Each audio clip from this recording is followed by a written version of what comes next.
to the deadly flooding in Louisiana. The spotlight of the presidential campaign putting new focus on the devastation there. Republican nominee Donald Trump with his vice presidential candidate Mike Pence seen here helping victims of the flooding and surveying the damage. Look at these floodwaters. In some cases, they are draining south, but then that has, as we told you yesterday, other areas seeing rising water levels. Take a look at these aerial shots. Vast areas underwater still. The disastrous flooding leaving an estimated 40,000 of those homes demolished. This as news comes out today that some 86,000 people have now applied for federal disaster aid in the wake of the flooding. Officials in Louisiana scrambling at this hour to determine how to provide temporary housing to meet the extreme need. Let us bring in Republican Representative Garret Graves. He's a lifelong resident of Baton Rouge, where the worst flooding is happening. He's a member of Congress representing Louisiana's 6th Congressional District. Congressman, thank you for taking time out during what is a disastrous time. Just yesterday on this show, we were asking Jill Stein of the Green Party, why wasn't she surveying the damage? Where were all the candidates? Why were they silent? And now Donald Trump, he got in a plane, he showed up. How do you view his arrival?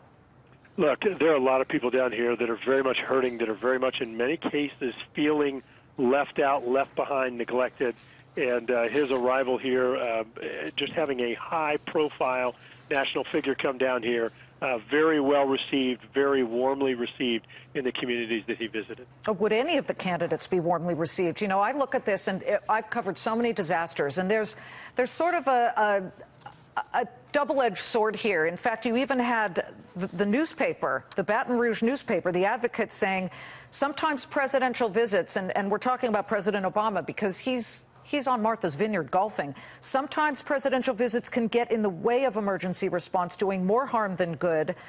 He's taking a lot of heat for golfing on Martha's Vineyard in Massachusetts, off the coast there. But I'm with you. I think when people show they care, when people show up, that matters to those in the boats, those who are struggling to get back on track, just to, even if there's nothing to be done, just have their voices heard. No doubt about it. Seeing the pictures of the president out there golfing while people in Louisiana were in chest-deep water, it was really hard for people here to digest, for them to understand.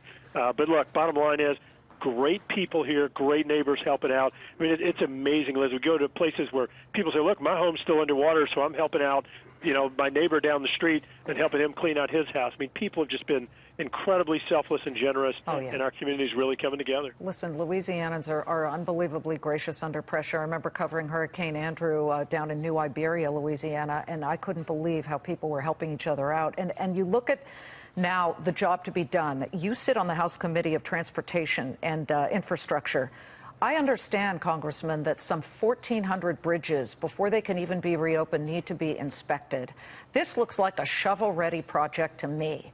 I'm wondering, you know, why can't we get an infrastructure project that does something good and immediate like that? Hire some inspectors. Well, you're exactly right. It is something that needs to happen. It's no secret that Louisiana has a tremendous number of waterways, and so we do have a lot of bridges, a disproportionate share.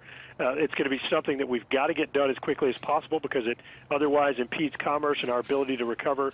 But similarly, there was a Corps of Engineers project that has been in the queue since the early to mid-1980s that would have prevented or at least tempered some of this flooding in many areas, and that project has been just stalled in this federal bureaucracy. Terrible. It's another good example of something that could have been done or needs to be done. Let me tell you, you know, as we look at these disastrous pictures, all these people need housing, don't they? Flood insurance has declined since 2009 because you have rising premiums.